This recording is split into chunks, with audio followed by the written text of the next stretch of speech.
Han-Wu wiped the sweat from his face as he walked through the cargo bay of Kepler Station. The air was thick and hot, filled with the smell of metal and oil. He had been working for 12 hours straight, checking containers that came from all over the galaxy. His scanner beeped as he pointed it at another large metal box. The screen showed normal readings. Food supplies from the Andromedan colonies. Nothing strange. He marked it on his tablet and moved to the next container. This one was different. The scanner made a weird noise, like it was confused. Han-Wu frowned and looked at the screen. The readings were all wrong. The container was supposed to hold mining equipment from the outer rim, but his scanner showed something else. Something alive. That's not right, he said to himself. Han-Wu walked around the container. It was old and beaten up with scratches and dents all over its surface. The shipping label was torn and dirty. He could barely read where it came from. The words were faded, but he could make out Vorthik Prime at the bottom. His blood went cold. Vorthik Prime. That planet was supposed to be dead. The Coalition had destroyed it 3 years ago in the war. No one lived there anymore. No one could live there anymore, but his scanner was still beeping. Something was alive inside this container. Han-Wu looked around the cargo bay. He was alone. The other workers had gone home hours ago. The alien supervisors were in their offices on the upper levels. No one would see him if he opened the container. He knew he should call security. He knew he should follow the rules. But something inside him said to wait. To look first. His hand shook as he entered the unlock code on the container's panel. The heavy door hissed open and cold air rushed out. The inside was dark and smelled bad, like fear and dirt. Han-Wu turned on his flashlight and looked inside. In the corner, pressed against the back wall, was a small figure. At first, he thought it was a bundle of old clothes. Then it moved. It was a child. The child was small and thin, with dark skin that looked almost black in the dim light. But Han-Wu could see the red markings on the child's arms and face, the sharp teeth when the child opened its mouth in fear, the large yellow eyes that looked at him like a trapped animal. This was a Vorthak child. A child of the most feared species in the galaxy. The child made a small sound and tried to push further into the corner. There was nowhere to go. The child's eyes were wide with terror. "Hey," Han-Wu said softly. "Hey, it's okay." The child did not understand his words. Or maybe the child did understand, and that made it more afraid. Han-Wu slowly reached into his pocket and pulled out a food bar. He unwrapped it and held it out. The child's eyes locked onto the food. When was the last time this child had eaten? "Here," Han-Wu said. "For you." The child did not move. Han-Wu placed the food bar on the floor of the container and stepped back. After a long moment, the child crept forward and grabbed the food. Small hands tore at the wrapper. The child ate like it was starving. "How long have you been in here?" Han-Wu asked, even though he knew the child could not answer. The container's shipping log would tell him. He checked his tablet.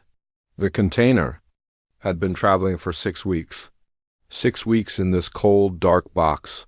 6 weeks with no food, no water, no light. How was this child still alive? The child finished eating and looked up at him. Those yellow eyes were still afraid, but now there was something else in them. Hope, maybe. Code Red. Code Red. The station's alarm suddenly started blaring. "All personnel to emergency stations. Hostile detection in Cargo Bay 7. Cargo Bay 7. That was where Han-Wu was standing. Heavy footsteps echoed through the corridors. Security was coming, fast. Han-Wu looked at the child, then at the open container. He had 2 choices. He could step back and let security handle this. That was the smart thing to do. The safe thing to do. Or he could do something stupid. The security team burst through the cargo bay doors.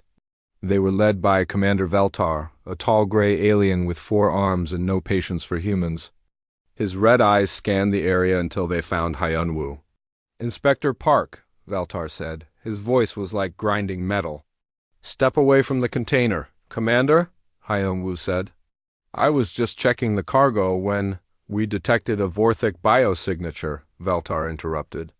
"Where is it?" Han-Wu's heart was beating fast. Behind him, he could hear the child breathing, quick, scared breaths. I don't know what you're talking about, Hyun-woo said. Veltar's 4 eyes narrowed. Do not lie to me, human. Our scanners. Do not make mistakes. There is a Vorthik on this station. More security guards spread out around the cargo bay. These were not just station security. These were coalition soldiers in full battle armor. They carried weapons that could kill a grown Vorthak with one shot. Search everything, Veltar ordered. The soldiers began opening containers. Hyun-woo watched them get closer to where the child was hiding. In a few minutes, they would find the container, they would find the child, and then what would happen? Hyun-woo had read the reports from the war. He knew what the coalition did to Vorthek prisoners. Even the children, especially the children. Commander, Hyun-woo said. Can I ask you something? Veltar looked at him with annoyance. What? If you found a Vorthek child, what would you do with it? Child? Veltar laughed. It was not a nice sound. There are no Vorthek children. There are only future killers. The coalition has standing orders. Any Vorthek, any age, is to be eliminated immediately. Even a child? Especially a child. Veltar's voice was cold. A child can grow up. A child can breed. A child can create more of those monsters. Hyun-woo felt sick, but it's just a child. A child that will grow up to eat other children, Veltar said. This is not a debate, human. This is survival. The soldiers were getting closer. 2 more containers to check. Besides, Veltar continued, it does not matter. The Vorthok are extinct. We made sure of that. If there is one here, it is probably just a mistake. Some old genetic material. A clone, perhaps. What if it's not? Hyun-woo asked. Then it will join the rest of its species. Veltar said, dead? 1 more container. Hyun-woo closed his eyes. He thought about his daughter back on Earth. She was about the same age as the child in the container. What would he want someone to do if she was alone and scared and far from home? The soldier reached for the container's lock. Wait, Hyun-woo sighed. Everyone turned to look at him. I need to tell you something, he said. About the Vorthik biosignature, Veltar smiled. It was not a nice smile, yes? Hyun-woo took a deep breath. This was it, the moment that would change everything. Afraid you're going to have to go through me first. The research station New Bisan looked like a small metal moon floating in empty space. It was far from any star, hidden in the dark between galaxies. Perfect for secrets, Taeho guided their ship toward the docking bay. Behind them, the coalition. Fleet was still hours away. They had time, but not much. New Bisan Control. This is the Morning Star requesting emergency docking, Taeho said into the radio. Morning Star, you are not on our arrival schedule, came the reply. We have Dr. Soo-jin Lee aboard. She needs to speak with Dr. Min-ho immediately. Tell him it's about Project Memory. There was a long pause. Then, Docking Bay 3 is open. Proceed immediately. Project Memory? Hyun-woo asked. I'll explain later, Soo-jin said. Right now we need to get Neri to safety. They docked at the station and were met by armed guards. But these were human guards, and they did not point their weapons at the child doctor. Min-ho was waiting for them in the docking bay. He was an older man with gray hair and kind eyes. When he saw Nari, his face went white. Impossible, he whispered. She's alive. You know about her? Soo-jin asked. Not her specifically, but her kind. Come quickly, we have much to discuss. They followed Dr. Min-ho through the corridors of New Bisan. The station was bigger than it looked from outside. They passed laboratories full of strange equipment and scientists working with alien artifacts. What is this place? Hyun-woo asked. A research station studying pre-war Vorthik civilization, Dr. Min-ho explained. We've been trying to understand what they were really like before the fighting started. They entered a large laboratory filled with holographic displays. Images of Vorthik cities, art, and technology floated in the air. But these were not the dark, scary places from the war movies.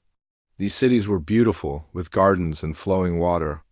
The Vorthik were not always killers, Dr. Min-ho said.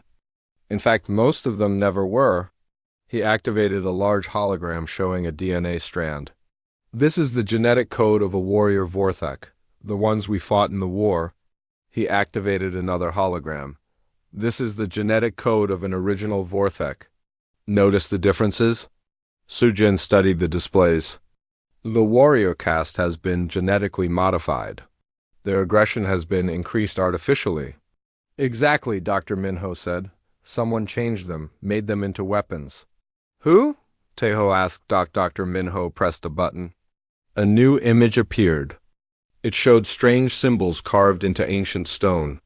We call them the Hervethi, an ancient race that disappeared millions of years ago. They left behind ruins on dozens of worlds, including Vorthak Prime.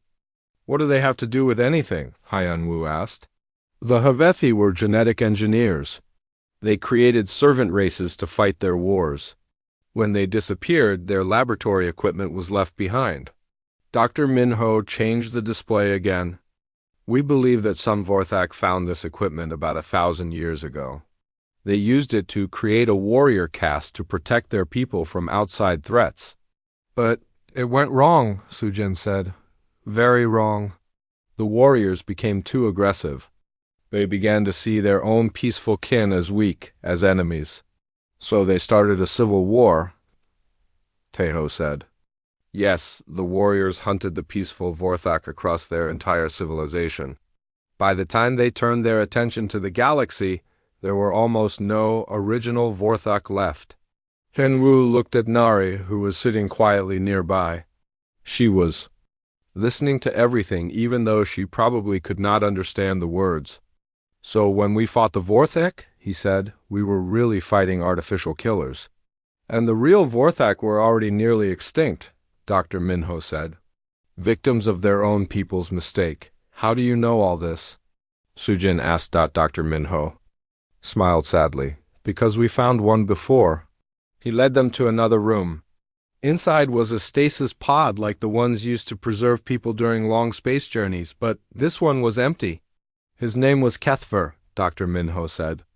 We found him drifting in space 5 years ago. He was the last survivor of his people's peace faction. What happened to him? Hyun-woo asked.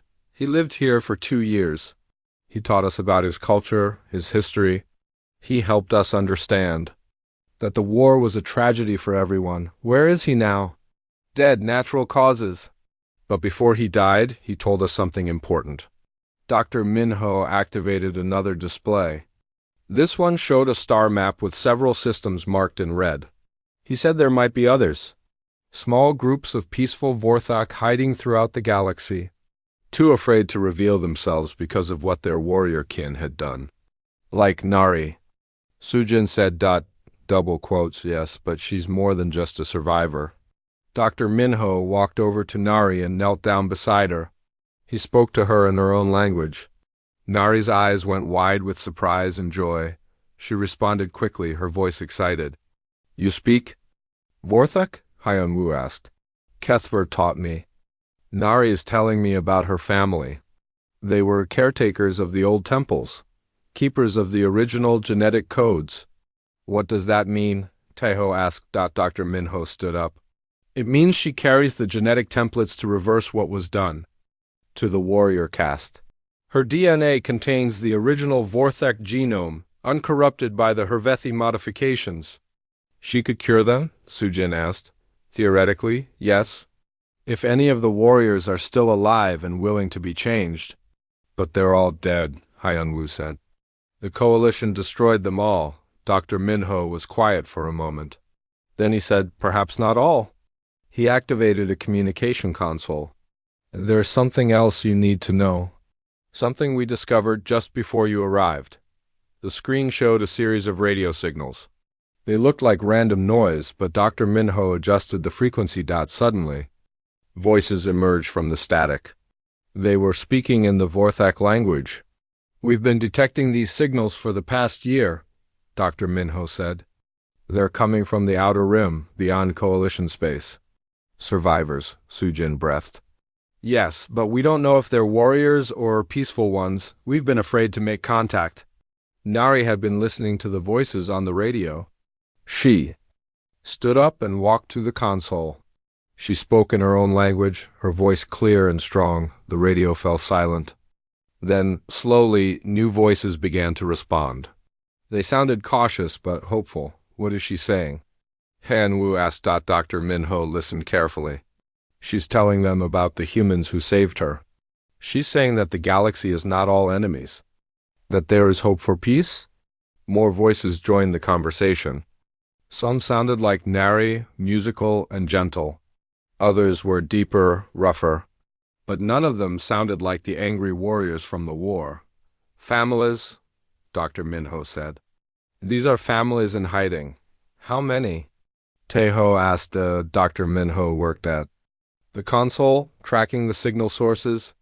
At least 30 different groups, maybe hundreds of individuals. The Vorthek aren't extinct, Sujin said. Double quote, no, but they're scattered and afraid. And there's something else. Dr. Minho changed the display to show a different part of space. This image showed dark objects moving between the stars.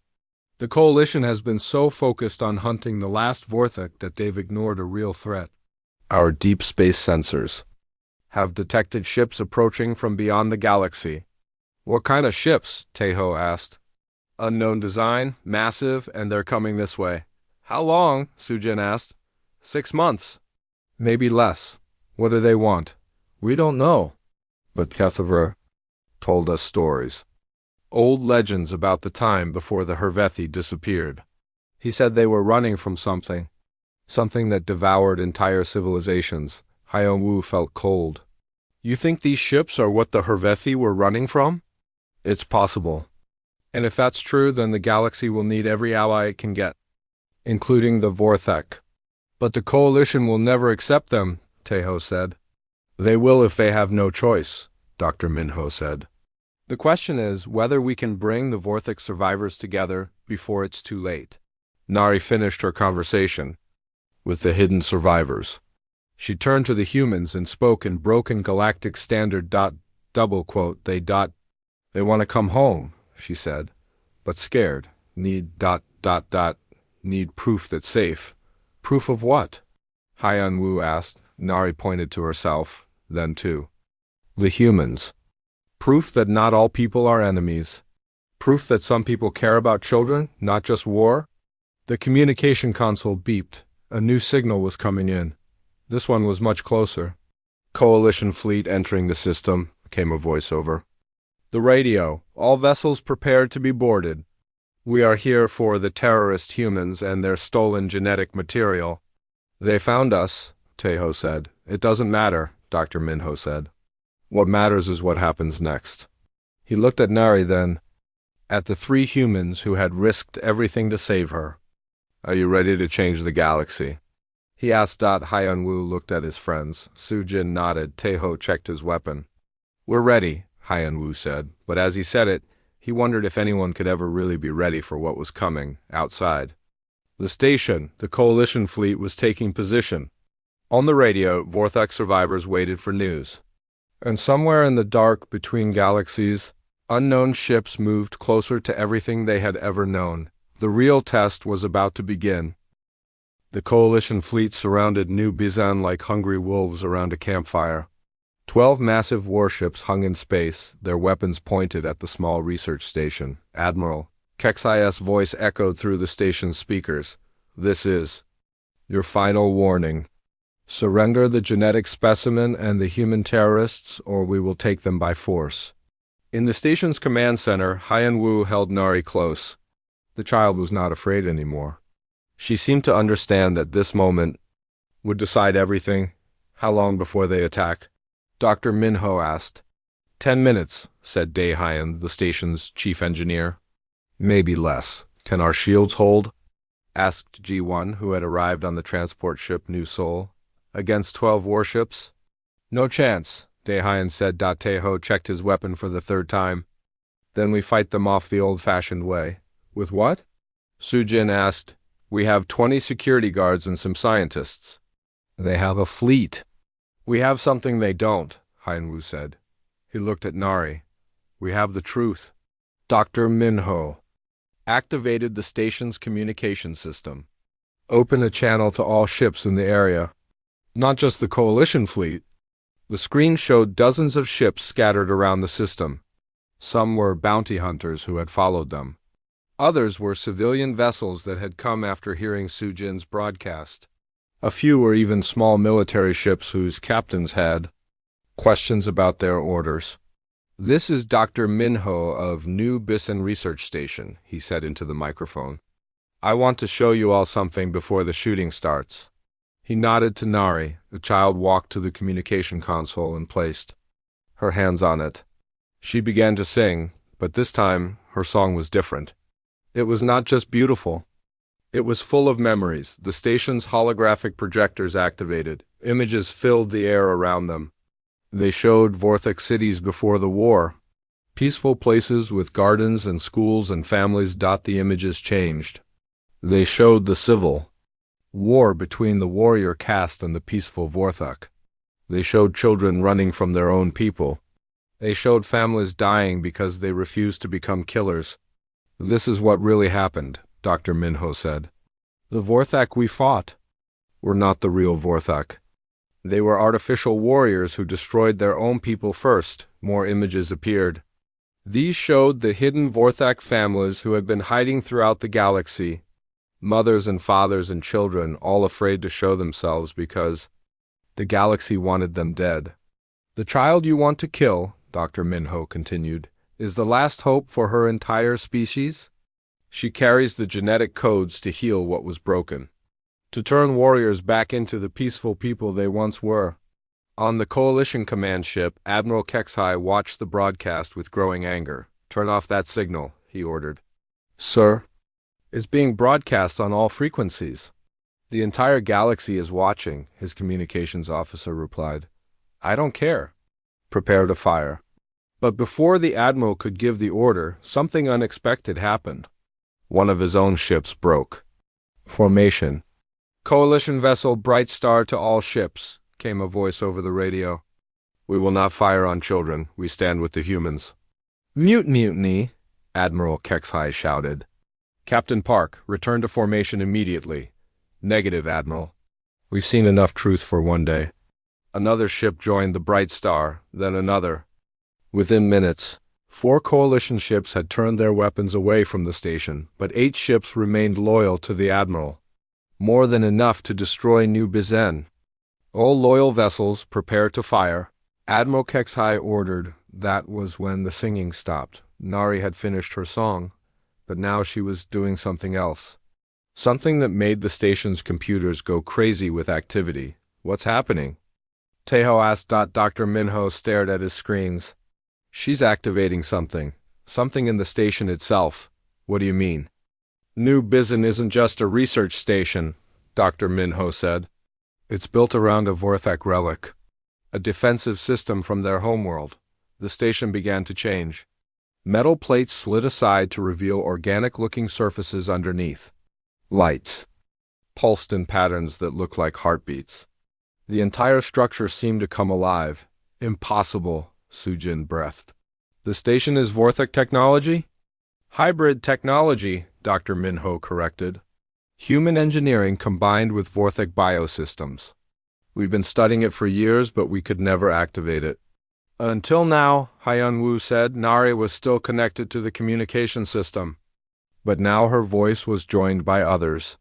The hidden Vorthok families throughout the galaxy were singing with her. Their voices created a harmony that seemed to reach across space itself, and the station responded. Energy fields formed around New Bisan, not weapons but shields unlike anything the humans had seen before. They pulsed with life, growing stronger with each note of the Vorthok song. "Fire!" Admiral Kexhai ordered. 8 Coalition warships opened fire at once. Energy beams and missiles struck the station's new shields. But instead of exploding, the shields absorbed the energy and grew brighter. "They're feeding on the weapons fire," Daehyun said in amazement, but Nari was not finished.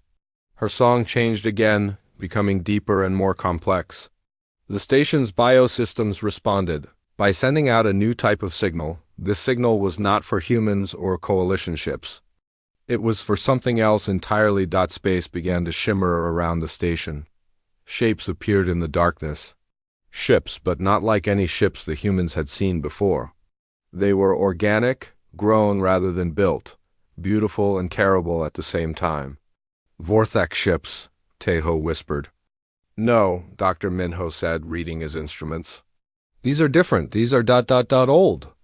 The ships were massive, easily twice the size of the coalition warships.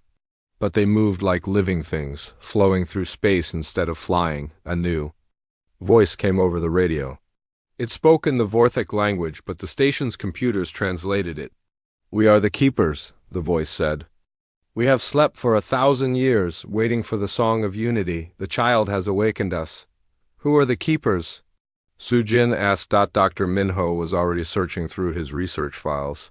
According to HFY Stories, they were the original guardians of Vorthak space. They went into deep sleep when the Civil War began, waiting for peace to return. And now they're awake, Hyun-woo said on the coalition command ship. Admiral Kexhai stared at the massive alien vessels with growing fear. How many of them are there? 20 ships, sir. Maybe more arriving. Can we fight them?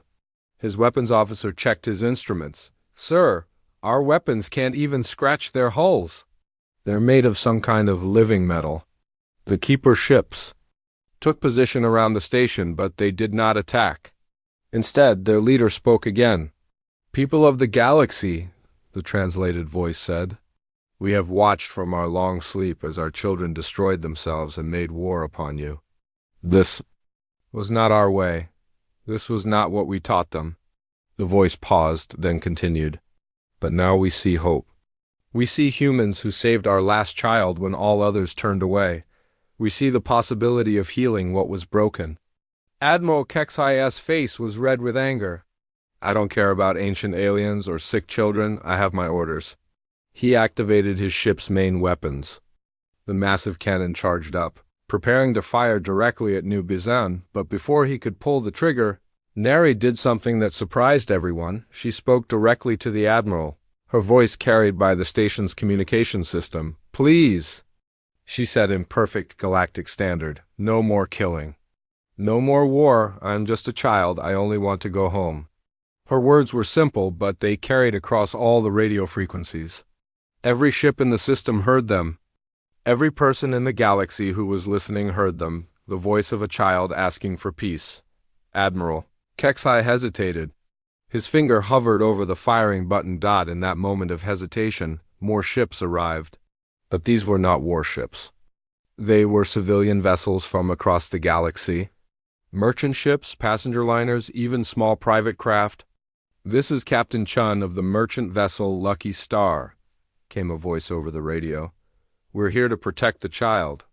Transport ship Golden Dawn standing by. Passenger liner New Hope taking position. Private yacht Starfish ready to help. Within an hour, hundreds of civilian ships had formed a protective barrier around New Bizan. People from dozens of species had come to stand between a child and the weapons pointed at her.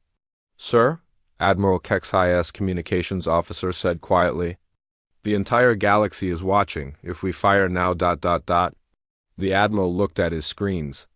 The images of Nari singing, of the peaceful Vorthak families, of the humans who had risked everything to save one child, were being broadcast to every world in known space. If he killed them now, he would not just be destroying a research station.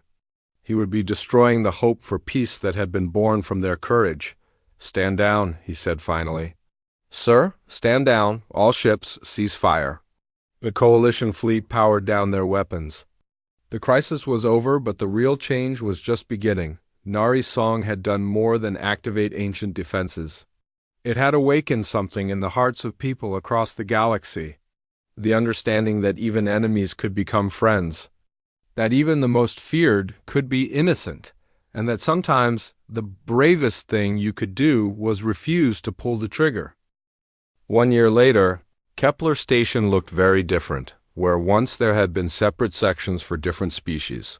Now there were mixed areas where humans, aliens, and Vorthak worked together. Gardens grew where weapons storage used to be.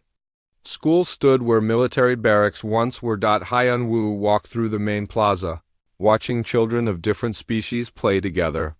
Human children ran alongside young Centaurians and Andromedans, and in the center of it all, a teenage Vorthok girl sat reading stories to the youngest ones. Nari had grown in the past year.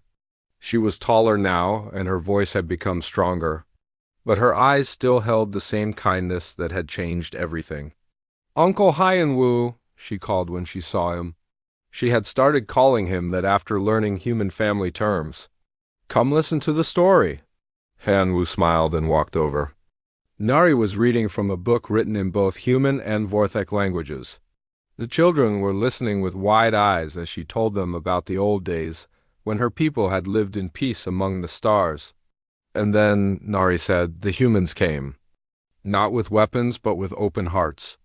They taught the galaxy that being different did not mean being enemies. A small human boy raised his hand. "Is it true that the grown-ups used to fight all the time?" "Yes," Nari said sadly. "But they learned better. They learned that fear makes people do terrible things, and that love makes people do wonderful things."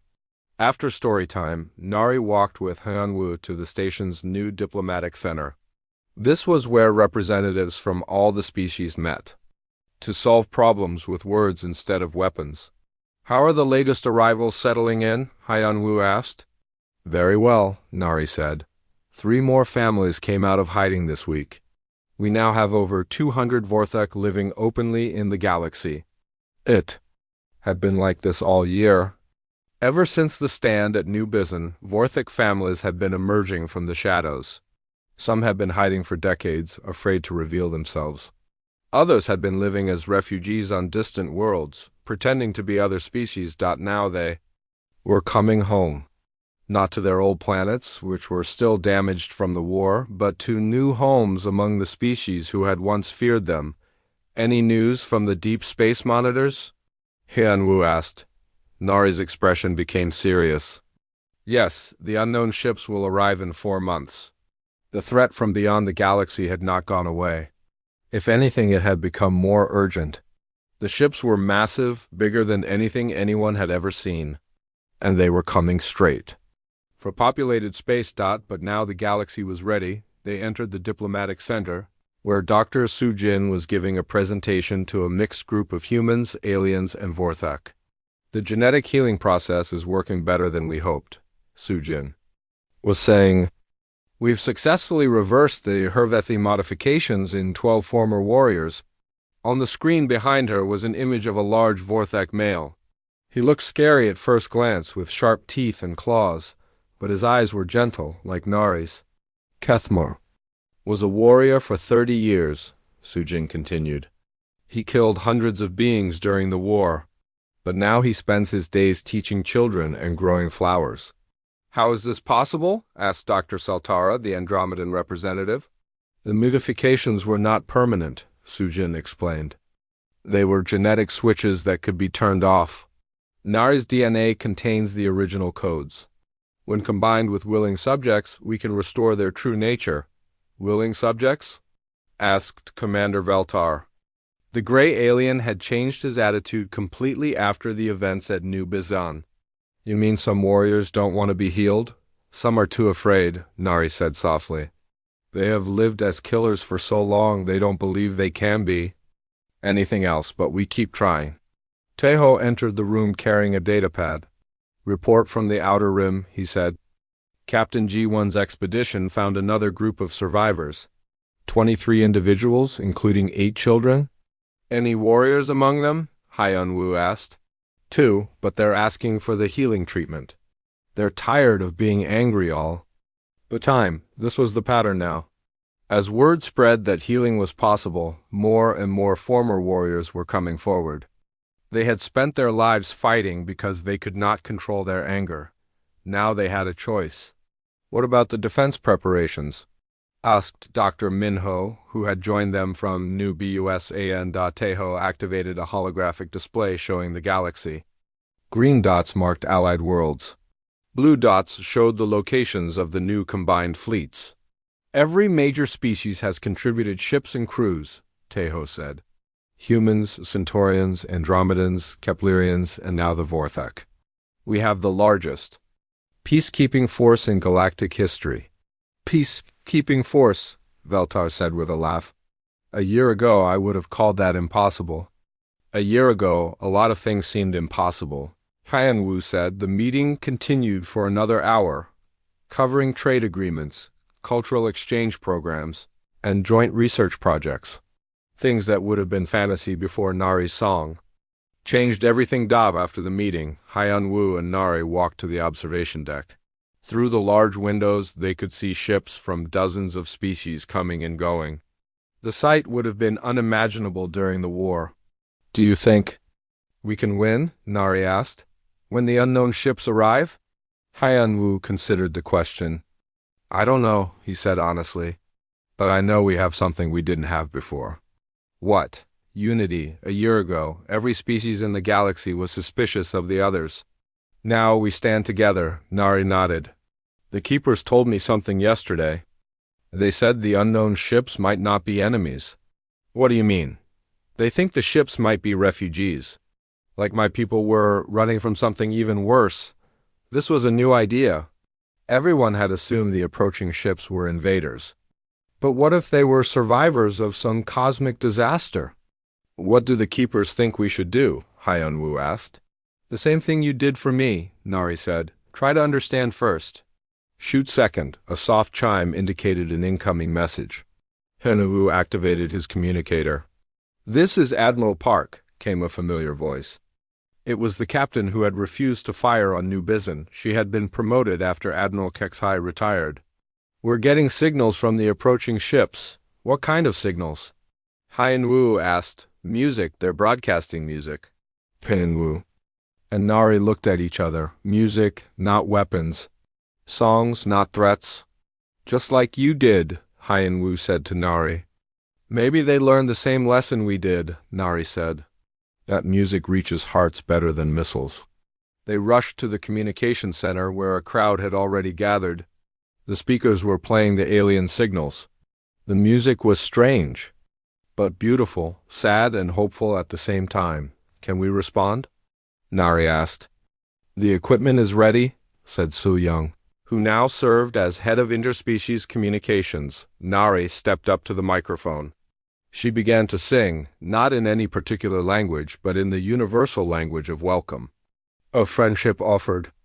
To strangers, the alien music changed, becoming more complex. Other voices joined in. Human voices, Centaurian voices, Andromedan voices. Soon the entire station was singing together. The music reached across space to the approaching ships. And slowly, those ships began to change course. Instead of heading for populated worlds, they moved toward the empty systems at the galaxies. Edge, they're accepting our offer of a meeting place, Admiral Park reported.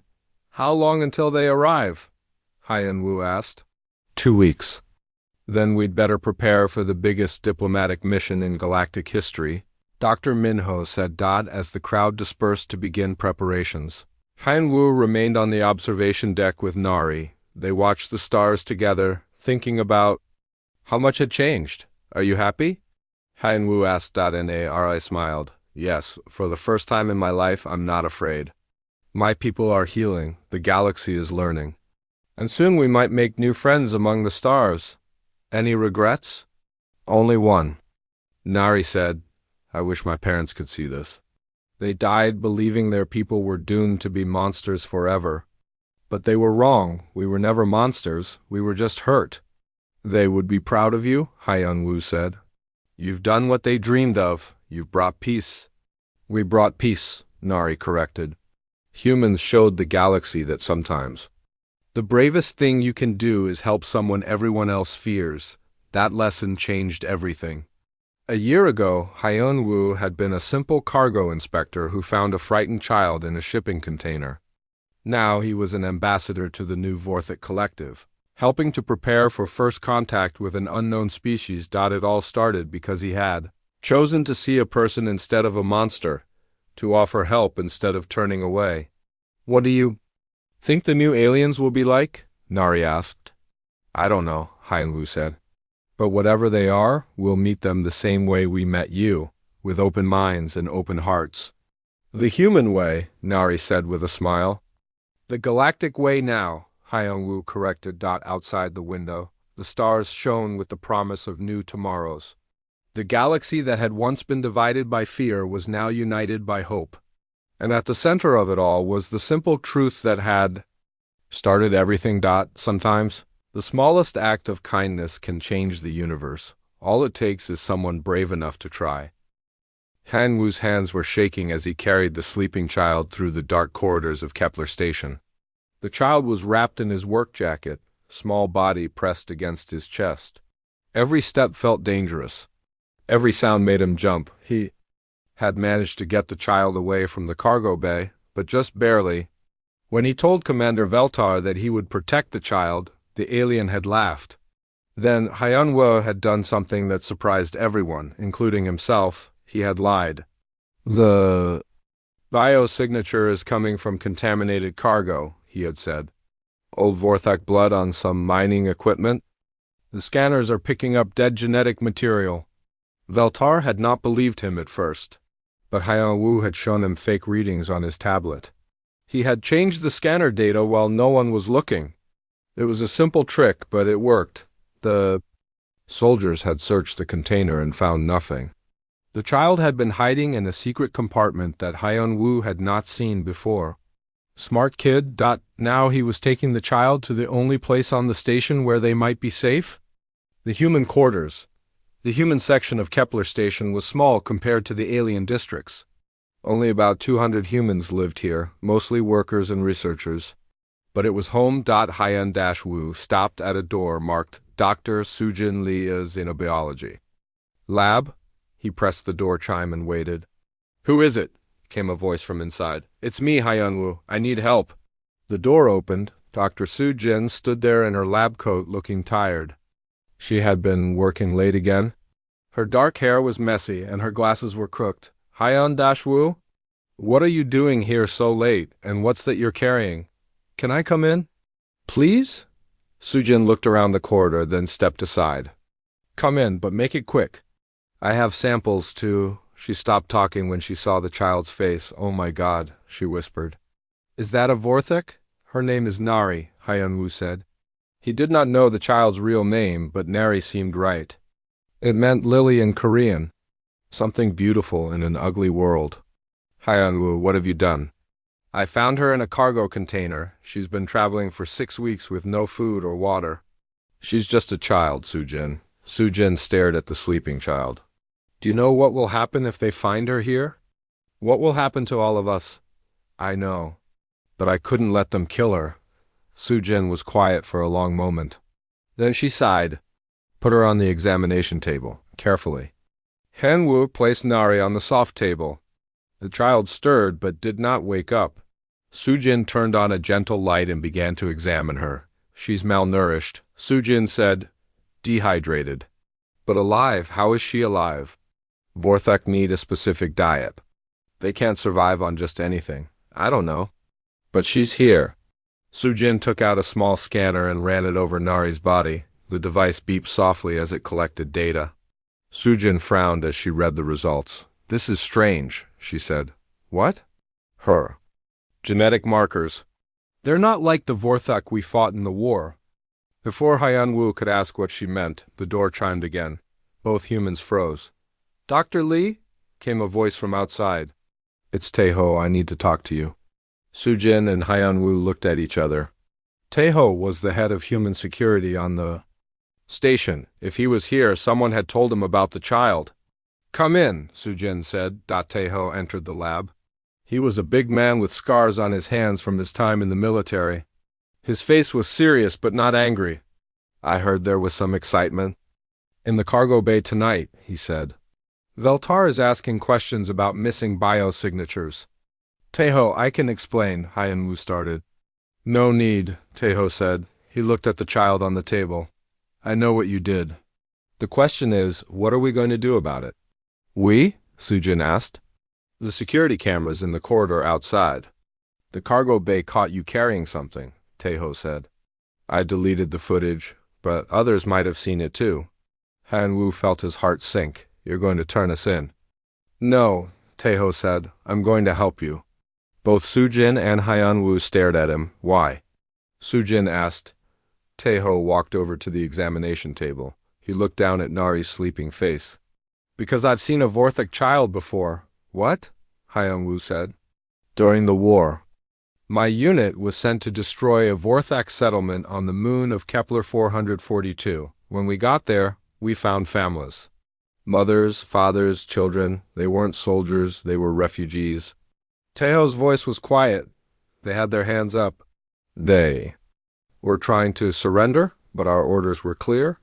No survivors. What did you do? Sujin asked. What I was told to do, Taeho said. I've carried that with me for 3 years. I won't do it again. Sujin turned back to her scanner.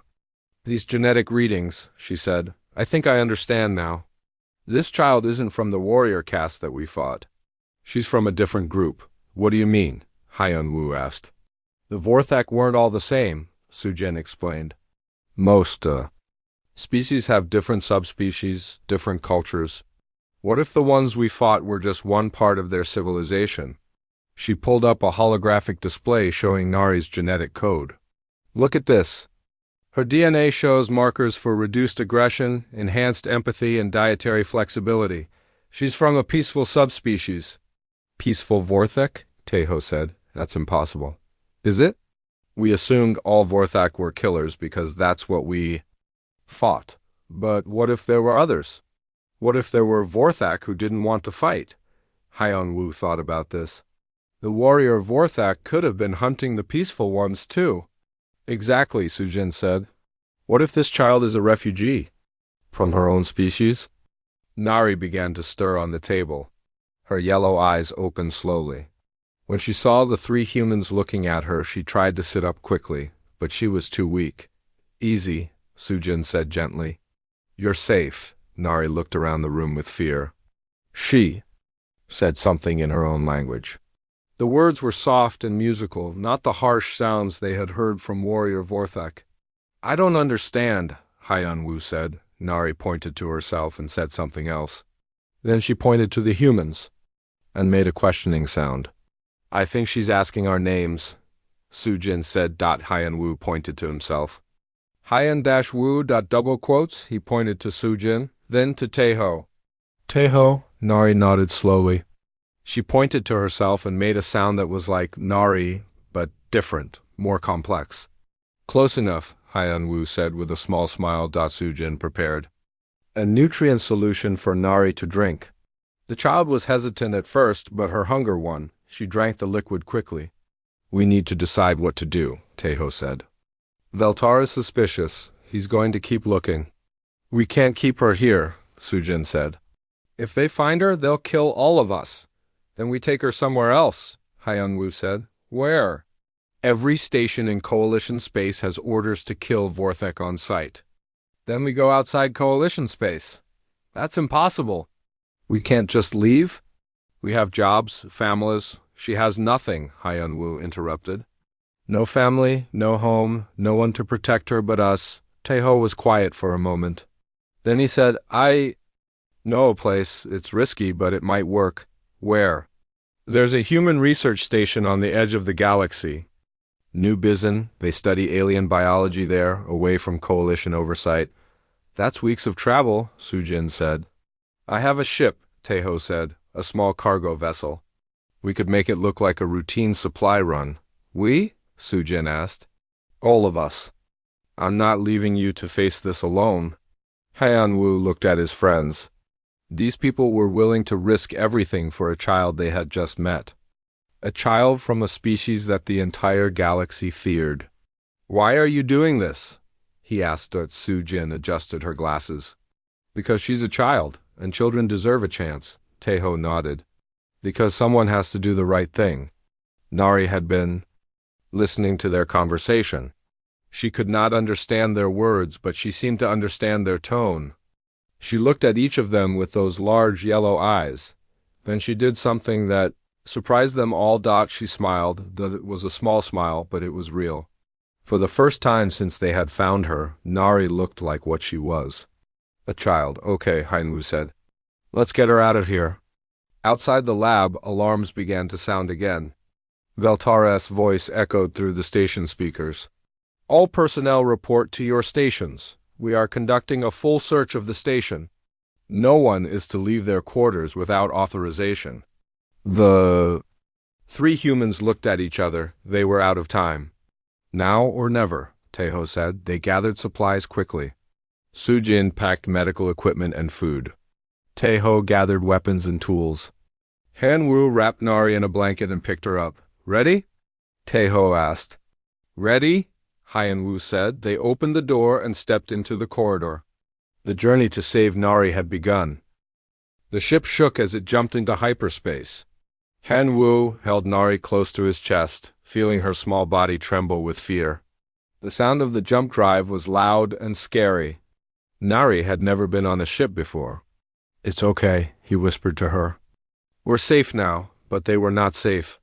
Not really. 3 days had passed since they escaped from Kepler Station. Tejo had managed to get them to his cargo ship without being seen. Sujin had brought medical supplies and food. They had thought. They were free. They were wrong. Hanwoo, Tejo called from the pilot seat. Come look at this. Hanwoo gently placed Nari on the small bunk where she had been sleeping. She was getting stronger each day. Sujin's medicine was helping her body heal. But she was still weak. What is it? Hanwoo asked as he walked to the cockpit. Tejo pointed to the communication screen. I've been listening to Coalition radio chatter. They know we're gone. The screen showed a message in official Coalition script. Hey, Hanwoo. Read it out loud. Wanted 3 human terrorists. Suspected of stealing classified genetic material. Reward 1 million credits, dead or alive. Terrorists? Sujin said from behind them. We saved a child. They don't see it that way, Tejo said. Look at this. He changed the screen to show a news broadcast. A well-dressed alien reporter was speaking to the camera. Coalition officials report that a dangerous Vorthok specimen has been stolen from a research facility. The specimen is believed to be a weapon created by Vorthok scientists before their extinction. Citizens are warned to stay away from the 3 human criminals and report any sightings immediately. A weapon? Hyanwoo said. She's a child. They're lying, Sujin said. They know she's not a weapon. They're scared. Scared of what? Hyanwoo asked. Of what she represents, Sujin said. If people know that peaceful Vorthok existed, they'll start asking questions. They'll wonder if the war was necessary. Tejo switched off the broadcast. It doesn't matter what they're scared of. What matters is that every bounty hunter in the galaxy is looking for us now. As if he had spoken magic words, the ship's alarm system began to beep. Tejo quickly checked the sensors. Ship approaching fast, he said. It's not Coalition military. Looks like a private vessel. Bounty hunters, Sujin said. Already? Hyanwoo asked. Word travels fast when there's 1 million credits involved, Tejo said. He started pressing buttons on the control panel. Hold on, I'm going to try to lose them. The ship turned sharply to the left. Hanwoo heard Nari make a frightened sound from the back of the ship. He wanted to go to her, but he needed to stay and help. They're gaining on us, Tejo said. Can we outrun them? Sujin asked. Not in this old cargo ship. Their ship is built for speed. A new voice came over the radio. It was rough and mean. Human vessel. This is Captain Zethmer of the Hunter ship. Blade Runner, you are carrying stolen Coalition property. Surrender now, and we will make your deaths quick. Deaths? Hyanwoo said. The bounty said dead or alive. Dead is easier, Tejo said, and less questions. The ship shook as something hit it. Red lights began flashing on the control panel. They're shooting at us, Sujin said. Warning shots. Tejo said, they want to disable our engines. Another blast hit the ship. This time the lights went out for a moment before coming back on. Engine damage, Tejo said. We can't jump to hyperspace. Can we fight them? Hyanwoo asked. With what? This is a cargo ship. We have no weapons. From the back of the ship came a new sound. Nari was making noise, but it was not crying or fear. It was something else, something musical. What is she doing? Sujin asked. They all turned to look. Neri was sitting up on the bunk, her yellow eyes glowing in the dim light. She was singing. The sound was beautiful and strange. "I don't know," Hyan-Woo said. The ship's computer began to beep. New information appeared on the screen. "Impossible," Taeho said. "What?" Sujin asked. "The engines, they're working again, better than before." "That's, not possible," Sujin said. "The damage was too severe." But it was true. The ship was moving faster than it had ever moved before. On the sensor screen, they could see the bounty hunter ship falling behind. "How?" Hyan-Woo asked. Sujin looked at Nari, who was still singing. "I think she's doing something to the ship." "What?" "Do you mean Vorthic technology is biological? Their ships are grown, not built. What if she can communicate with biotech components?" As if to answer her question, Nari's song changed. It became more complex, with layers of sound that seemed impossible for one voice to make, the ship responded. Lights came on that had never worked before. Systems activated that Taeho did not even know existed. "This ship," Taeho said slowly. "I bought it from a Vorthak trader 5 years ago. I thought it was just a normal cargo ship." "It's not," Sujin said. "It's a hybrid. Part human technology, part Vorthak biotech, and she's waking it up." Nari's song reached a high note and then stopped. She looked at the 3 humans with tired eyes. Then she pointed to the front of the ship and said something in her own language. "I think she's telling us to go," Hyan-Woo said. "Go where?" Taeho asked. Nari stood up slowly and walked to the cockpit. She looked at the navigation screen and pointed to a star system that was not on any of their maps. "That's outside Coalition." "Space," Taeho said. "There's nothing there." But Neri kept pointing. Her eyes were very serious. "She knows something we don't," Sujin said. "Or she's just a scared child who doesn't understand where she is," Taeho said. Hyan-Woo looked at Nari. She was small and thin, but there was something old in her eyes, something that had seen too much. "Set course for the system she pointed to," he said. "Are you sure?" Taeho asked. "No, but I trust her." Taeho entered the coordinates. The ship turned toward the unknown star system. As they traveled, more ships appeared on their sensors. All of them were following the same course. "More bounty hunters," Taeho said. "How many?" Sujin asked. 6, no, 7. More coming." Word was spreading fast. Every criminal and mercenary in the galaxy wanted that reward. Money. They were all heading for the same place. "We need to send a message," Hyan-Woo said. "To who?" Taeho asked. "To New Bison, to anyone who will listen. People need to know the truth about what's happening." Sujin moved to the communication panel. "I can send a broadcast on all frequencies, but it will give away our location." "They already know where we are," Hyan-Woo said. Datsu-Jin began recording a message. "This is Dr. Sujin Lee aboard the cargo vessel Morning Star. We are carrying a Vorthic child who is not a weapon. She is a survivor of a peaceful subspecies that was hunted by their own kind. The Coalition is lying to you. They want to kill this child to hide the truth about the war." She paused, then continued. "If you can hear this message, please spread it. Let people know that not all Vorthak were killers. Let them know that a child's life is worth more than political convenience." She sent the message and turned to the others. "It's done." "Good," Hyan-Woo said. "Now we wait." They did not have to wait long. The radio crackled with angry voices. Some were bounty hunters, promising to kill them all. Others were Coalition officials saying the message was fake, but there were other voices too. Civilian ships asking for more information. Scientists wanting to study the child. And some voices that sounded like they might help. "Look," Taeho said, pointing to the sensor screen. New ships were appearing. But these were not bounty hunters. They were civilian vessels. Cargo ships, passenger liners, even some small military vessels. "What are they doing?" Sujin asked. The radio answered her question. A woman's voice came through the speakers.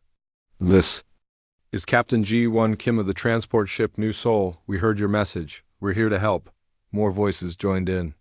Ship captains offering to help. Scientists offering to study Nari safely. Even some military officers who said they would not fire on a child. People are listening, Hyanwu said, but not everyone was friendly. The bounty hunters were still coming. And behind them, larger ships were appearing. Military vessels with coalition markings. They're bringing the fleet, Teho said. How long until we reach the system Nari pointed to? Hyanwu asked. 2 hours. And how long until the coalition fleet catches us? 1 hour. Hyanwu looked at Nari. She was sitting quietly in the corner watching everything. She seemed to understand that they were in danger. Can you make the ship go faster? He asked her. Nari tilted her head, thinking. Then she stood up and walked to a panel on the wall. She placed her small hands on it and began to sing again. The ship responded immediately. They shot forward so fast that everyone was pushed back in their seats. Incredible, Sujin said. She's not just communicating with the ship. She's controlling it. How is that possible? Teho asked. I don't know, but right now, I don't care. It's keeping us alive. They raced through space, followed by dozens of ships. Some wanted to help them, others wanted to kill them. And behind them all, the coalition fleet was coming. Nari's song filled the ship. It was beautiful and sad and full of hope. As she sang, Hyanwu realized something important. This was not just about saving one child anymore. This was about changing how the galaxy thought about the Vorthek, about the war, about everything. Whatever happens, he said to his friends, we've done the right thing. I hope so, Sujin said, and in the back of the ship, Nari kept singing. Her voice carried across the radio waves, spreading to every ship in the fleet. Friend and enemy alike heard her song.